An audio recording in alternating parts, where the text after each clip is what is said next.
আজ আমরা এই কিছুক্ষণের মধ্যে আজকে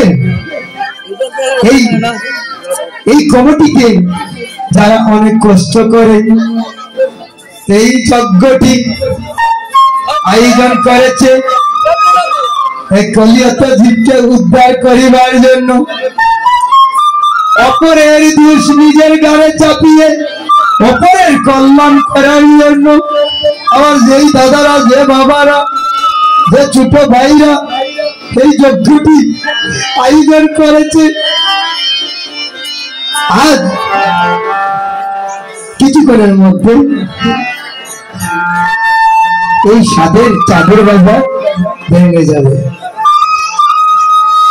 এই চাঁদের বাজার বসাতে কত কষ্ট হয়, কত মানুষের ঘরে ঘরে গিয়ে ভিক্ষা করতে হয়। এই জগতে বাবাজি অনেক দাদারা আছে এবং অনেক বাবারা আছে, কোটি কোটি টাকার মালিক, কিন্তু মন নেই। সে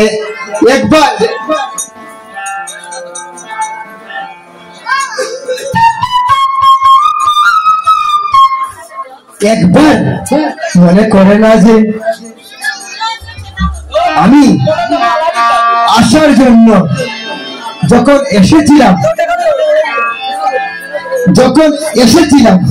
কিছু নিয়ে আসি নাই। যখন আমার ওনাদের আদি ডাক দিবে কিছু নিয়ে যেতে পারবো না, একবারও ভাবে নাই। অনেক টাকার মালিক, কিন্তু গিয়ে যদি বলেন হে বাবা আমরা কৃপা করে আপনার কাছে এসেছি, আপনি কৃপা করে আমাদেরকে কিছু সহযোগিতা করেন, অনেক কঠিন ভাবে কথা বলে, অনেক কঠিন ভাবে কথা বলে।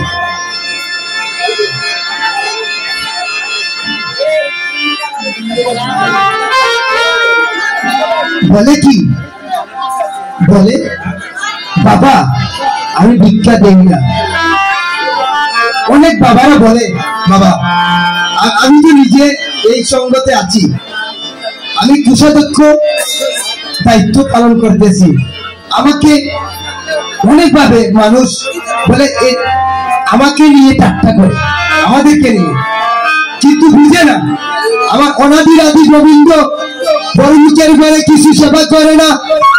বিনয় কাঙ্গাল অনাদির আদি গোবিন্দর প্রাণের মানুষ, ভিক্ষার অন্য আমার গর্ভরি ভালোবাসে। তাই একবার বুঝে না, অনেক মানুষ আছে। বাবা রাগ করেন না, আমি তো কীর্তনই না, কিন্তু এটা একবার বাস্তব কথা বলতেছি। আমাকে বলেছে তোমরা ভিক্ষা করো, আমরা ভিক্ষা দেই না। সাক্ষাৎ একজন না, এনার কমিটির যারা আছে সবাই জানে, বলেছে অনেক কষ্ট পেয়েছি। তো কষ্ট নাই, আমাকে মারলে কষ্ট পাবো না, আমাকে মারো, যত মারো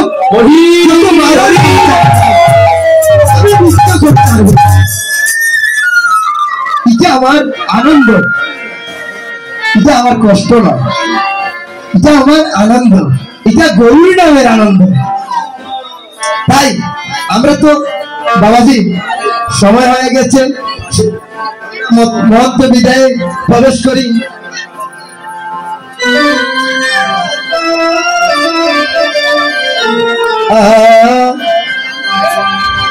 হরে দেখো নিতা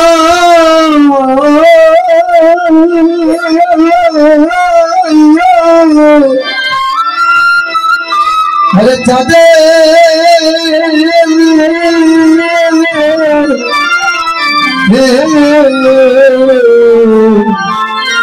চাঁদেরই করুণা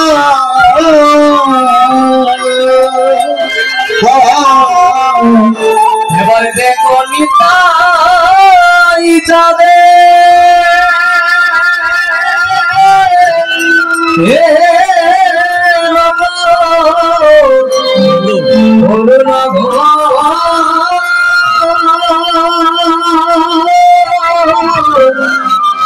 যেমন দেখো সাধে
I'm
যজ্ঞেশ্বর শ্রী চৈতন্য হরি দেখেন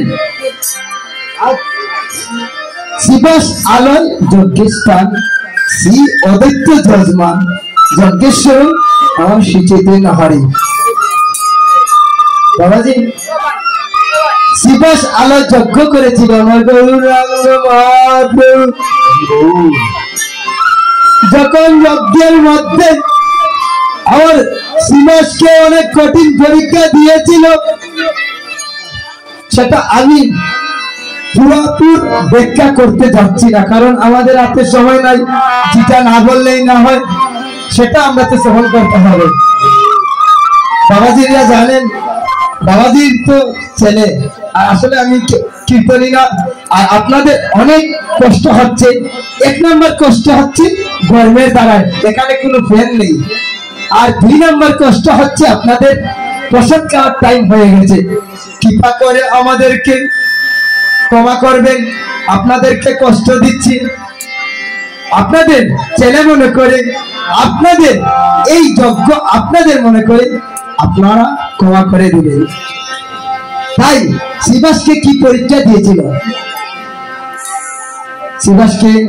শিবাসের আঙ্গিনাতে এই নাম চলাকালীন অবস্থায় শিবাসের পুত্র মারা গিয়েছিল আমি একটু বলবো শিবাসকে বলেছিল আমার গৌরাঙ্গ মহাপ্রভু আরে শিবাস আমি তোমার এই যজ্ঞতে আমি সবাইকে দেখতে পাইতেছি রে শিবাস তোমার ছেলেকে এবং তোমার স্ত্রীকে তো দেখতে পাইলাম না রে শিবাস ওরা কেন আসলো না রে শিবাস তিনি কিন্তু অন্তর জানেন ভগবান তিনি কিন্তু জানেন এরপরও শিবাসকে পরীক্ষা করতেছেন মানে শিবাস এই যজ্ঞকালীন অবস্থায় বাইরে শিবাসঙ্গন বাবাজি তো গেছেন বিয়ানি বাজার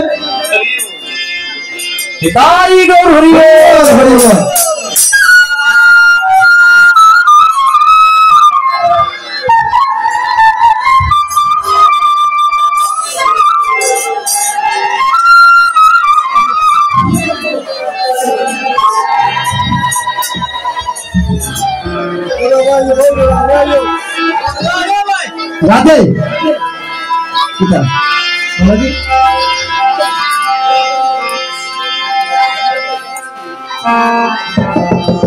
এখানে বসে তাই বৈরাগী বাজার বিয়ানি বাজার পারুয়া বৈরাগী বাজার যাওয়ার আগে বিয়ানি বাজার থেকে 2 কিলোমিটার দূর এই গ্রামের নাম হলো পণ্ডিত পাড়া শিবাসঙ্গন আমি গিয়েছিলাম আমার রাজন প্রভুকে নিয়ে। আমার ভাগ্য হয়েছিল, এখানে তো যাওয়ার মতো সবার ভাগ্যে হয় না, যদিও আমাদের সিলেটের ভিতরে দেখেন সব প্রভুরাকে নিয়ে আমার গৌরহরি সিলেটে এসেছে, গৌরাঙ্গ মহাপ্রভুও সিলেটে, ঢাকা দক্ষিণে আমার শ্রীবাস পণ্ডিত বললেখায় আমাদের সিলেটে, অদিত্য প্রভু সুনামগঞ্জের তাহিরপুর থানা, আবার আমার মুকুন্দ ঘোষ, বাসু ঘোষ, মাধব ঘোষ, তাদের বাড়ি হচ্ছে মৌলভীবাজার জেলার রাজনগর থানার মোল্লাল গ্রামে। দেখেন আমি লম্বা করতেছি না, তাই শিবাসকে পরীক্ষা দিয়েছিল, বাইরে বাড়ি কীর্তন করতেছে শিবাস, আর ভিতর বাড়িতে মালিনী দেবী খবর পাঠিয়েছিল। আমার স্বামীকে গিয়ে বলো আমাদের পুত্র আর এই পৃথিবীতে নাই।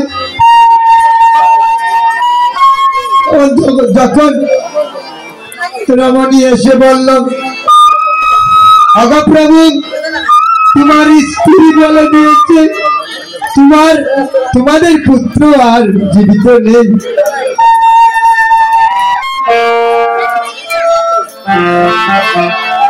সঙ্গে সঙ্গে শিবাস পণ্ডিত কি করলো, রমণীকে জড়িয়ে ধরে বলল রমণী আমাকে বলেছে তুমি এই জগতে আর কোন প্রভু জানো এই কথা শুনতে পায় না, এটাই হরিবল। আর না আমার এই চাঁদের বাজার নষ্ট হয়ে যাবে, তুমি আমার স্ত্রীকে গিয়ে বলো আমার এই যজ্ঞ সমাপ্ত দেওয়ার পর আমি আসতেছি, সাদা কাপড় পরিয়ে আমার ছেলেকে রাখার জন্য। হরিবল হরিবল। তাই কি করলেন, রমণী গেলেন গিয়ে মালিনী দেবী, শ্রীবাস পণ্ডিতের স্ত্রী হচ্ছেন মালিনী দেবী, মালিনী দেবীকে বললেন তোমার স্বামী যে আসতে পারবে না, আমাকে বলে দিয়েছে তোমার পুত্রকে তুমি সাদা কাপড় পরাইয়া রাখার জন্য, যজ্ঞ শেষ না করা পর্যন্ত তোমার স্বামী ভিতর বাড়িতে প্রবেশ করবে। তাদের কিন্তু দুইটি বাড়ি, বাবাজি দেখছেন তো, আমার শিবাস প্রভু যেখানে বসে কীর্তন করত, যেখানে বসে গ্রন্থ লিখত, সেই জায়গা এমন পৃথিবীতে অনন্ত কোটি ব্রহ্মাণ্ডে এমন কোন শক্তিশালী ব্যক্তি নাই সেই জায়গা দখল করার মতো। সেই জায়গা এখনো রয়েছে, সেই জায়গা সেই মন্দিরে আমার ঈশ্বরের প্রভুরা কীর্তন করতেছে, সেই মন্দিরের দায়িত্বে আছে শিবাস পণ্ডিতের মন্দিরে। আচ্ছা এখানে আরো বহুত কাহিনী আছে, দেখেন শিবাস প্রভু কীর্তন করত, 24 ঘন্টার মধ্যে 2 ঘন্টা ঘুমাইতো। হরি হরি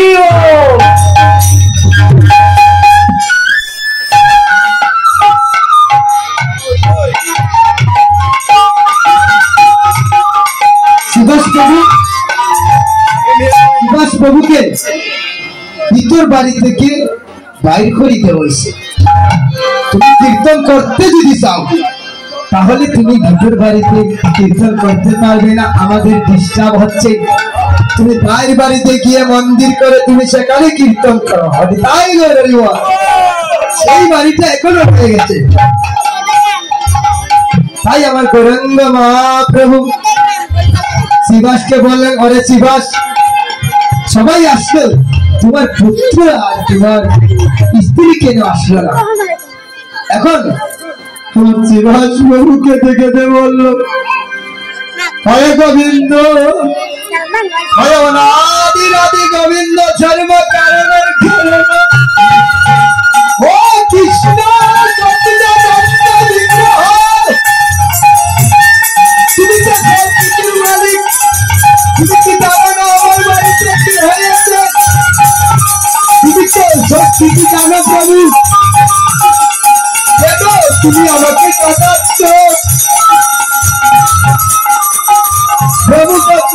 আমাকে পদার্থ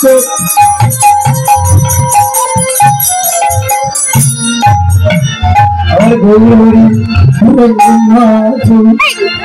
কি করলেন? শিবাসকে বললেন, আরে শিবাস, আমি সব কিছু জানি রে শিবাস, তুই অনেক কঠিন পরীক্ষায় পাশ হয়েছিস রে শিবাস। যেখানে শিবাস তোর অঙ্গনে আমি টাকা সত্ত্বে যদি তোর পুত্র মারা যায় রে শিবাস, তাহলে আমাকে ভগবান নামে কেউ চিনবে না। আরে শিবাস, আমাকে ভগবান বলে কেউ ডাকবে না রে শিবাস। তোর পুত্র মারা যায় নাই, তোর পুত্র আসতেছে বলে বরেণ্য মহাপ্রভু ডাক দিলেন, কোথায় মা মালিনী দেবে, তোমার পুত্রকে নিয়ে আসো, তোমার চাঁদের বাজার ভেঙে যাচ্ছে। দুই দিন আগে যে পুত্র মারা গিয়েছে, সেই পুত্র ঘুম থেকে উঠে দাঁড়িয়ে বলতেছে মাকে, চাঁদে আমার চাঁদে বাবার চাঁদে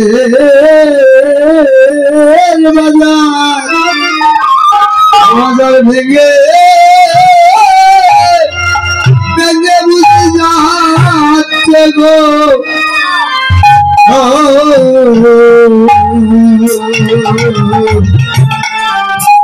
আমার বাবার চাঁদের বাজার ভেঙে যাচ্ছে, আমার নিয়ে চলো মা, সকাল নিয়ে চলো, আমার বাবার চাঁদের বাজার ভেঙে যাচ্ছে। মাকে বলতেছে, 2 দিন আগে যে পুত্র মারা গিয়েছে, সেই পুত্র সদা করে বলতেছে আমার বাবার চাঁদের বাজার ভেঙে যাচ্ছে, আমার নিয়ে চলো মা, আমার বাবার চাঁদের বাজার রে।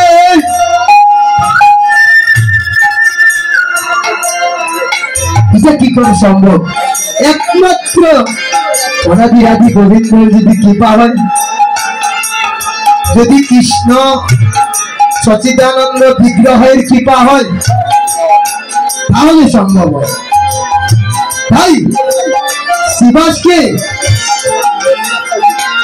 বলেছিল, শিবাস তুই পরীক্ষাতে পাশ হয়েছিস, এর জন্য তুই কি বল আমার কাছে পাস। শিবাস বলেছিল, প্রভু আমাকে, আমি কোনো ভোট চাই না, তোমার সঙ্গ ছাড়া আমাকে করো না গো প্রভু, তোমার চরণ ছাড়াই আমাকে করো না গো প্রভু, আমাকে বর যদি দিতে চাও গোবিন্দ, সেই বর দাও, আমি যেন তোমার সঙ্গ ছাড়া হই না।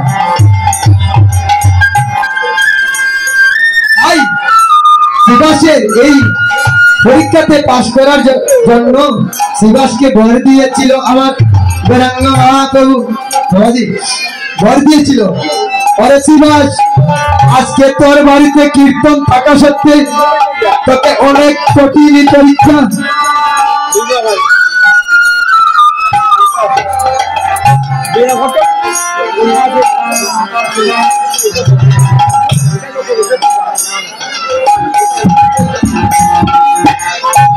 আমি কমিটির দাদাদেরকে বলতেছি, যারা আমাদের মেহমান আসে, অনেক দূর দূরান্ত থেকে আসে, কেউ যেন প্রসাদ না পেয়ে যায় না। খালি সাধুগুরু বৈষ্ণবগণ নয়, একটি কুকুরও যেন এই যজ্ঞ থেকে বিমুখ হয়ে যায় না। তাই শিবাসকে বর দিয়েছিল, আরে শিবাস অনন্ত কোটি ব্রহ্মাণ্ডে যেখানে কীর্তন হবে রে শিবাস, যেখানে আমার নাম শ্রবণ করবে সাধুগুরু বৈষ্ণবগণ মিলে, সেই আঙ্গিনার নাম থাকবে তোর, সেই আঙ্গিনার নাম হবে শিবাসঙ্গ। তাই আমরা শিবাসঙ্গনে বসে আমার শিবাস পণ্ডিতের যদি বিশেষ কথা শ্রবণ না করি তাহলে তো আমরা আমাদের পাপ হয়ে যাবে। তাই আপনাদেরকে কষ্ট দিচ্ছি, আপনারা আমাকে অপরাধ ক্ষমা করবেন। এই হচ্ছে কষ্ট হচ্ছে।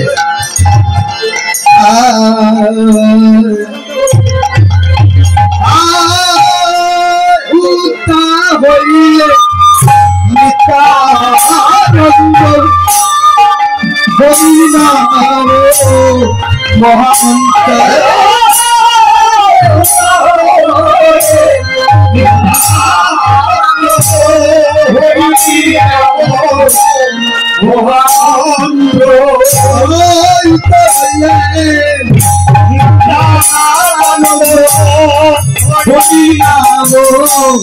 মহামন্ত্র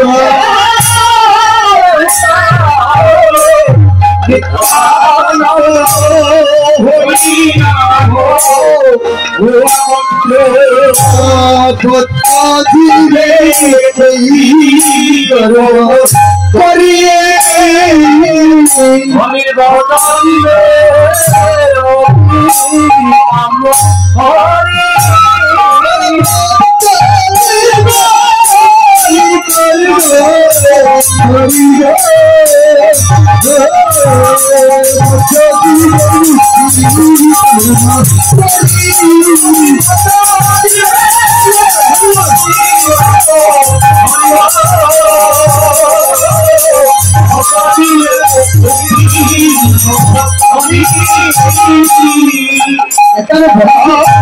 এখানে বেড়েছে কাঁদে কষ্ট হচ্ছে, একটু শ্রবণ করে ভক্তজীবের মুক্তির কর্ম করি। আমরা আজকে এখানে যারা বসে আছি 84 লক্ষ দিনে ভ্রমণ করিতেছি, আমরা ভক্তজীব, এই ভক্তজীবের মুক্তির কর্ম গোবিন্দ এই কাল থেকে মুক্ত করে নিয়ে যাওয়ার জন্য এই যজ্ঞ। এইগুলা কিছু যদি কথা না বলি তাহলে তো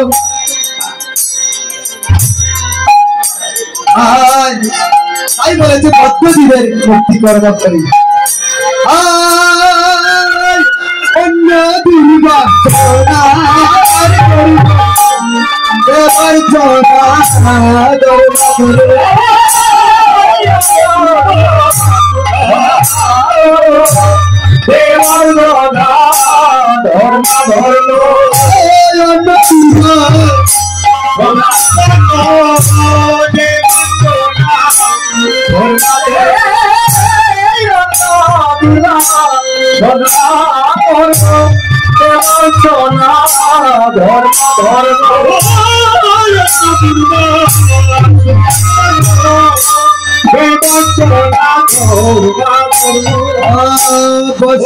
হইল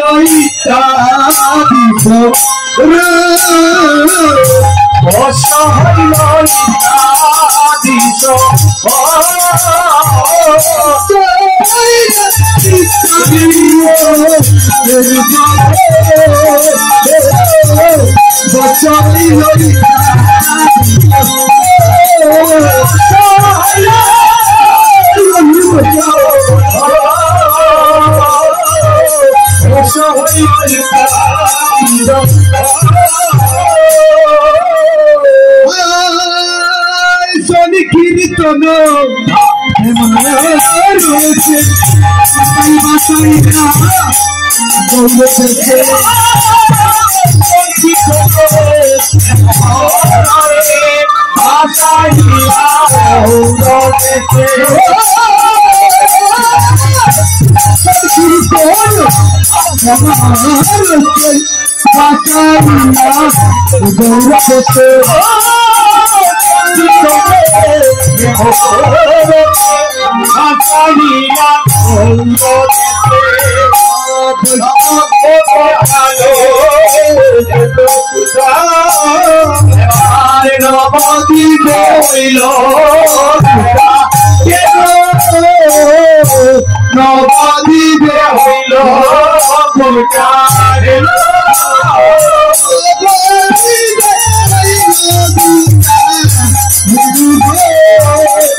দেখতে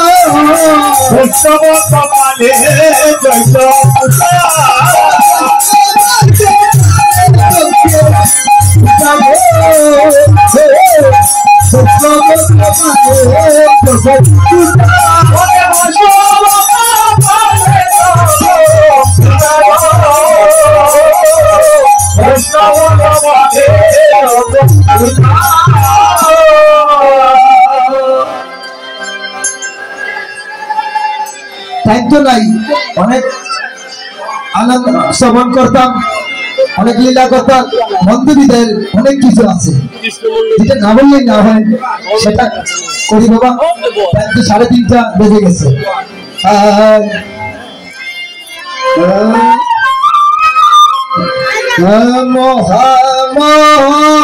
মহোৎসব সম্পূর্ণ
আমার বাজু কাঁদে রে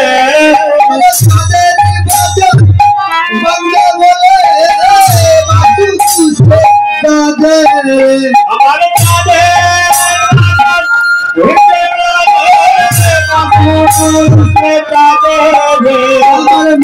মহাপ্রভু কাঁদে রে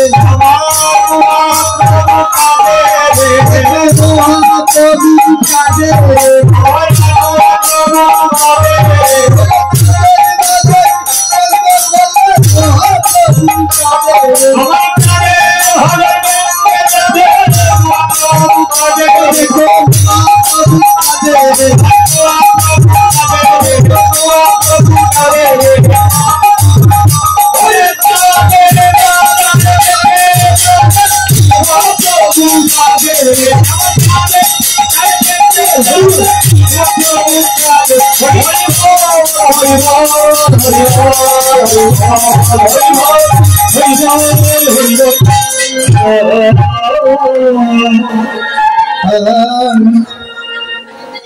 ও চাঁদের বাজার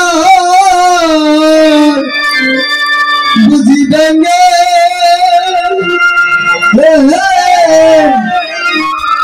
দেঙ্গে যাবে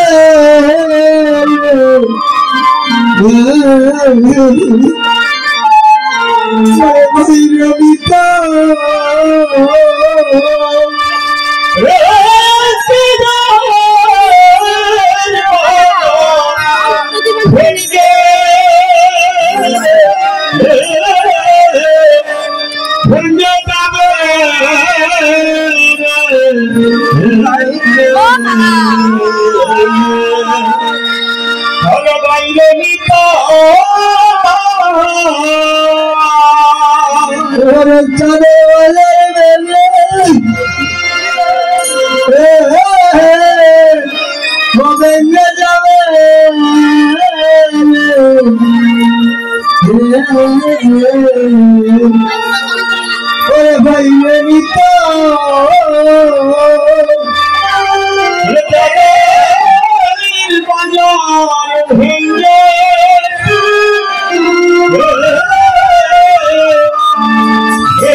চাঁদের বাজার বাংলা বলে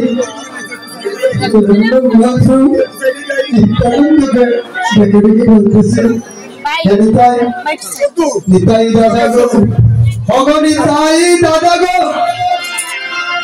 আমি এত কষ্ট করেছেন চাঁদের বাজার বসে আছি, আমি বিদায় দিতে পারবো না।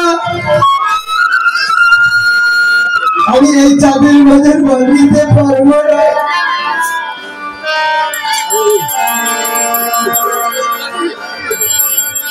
বলুন না মহাপ্রভু,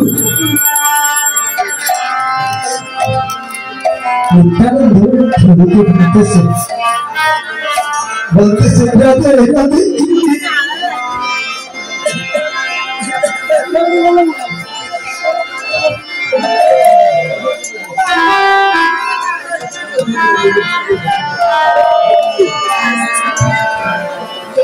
বলতেছি আমি তো কষ্ট করে চাঁদের বাজার বসিয়েছি, আমি পারবো না গো দাদা।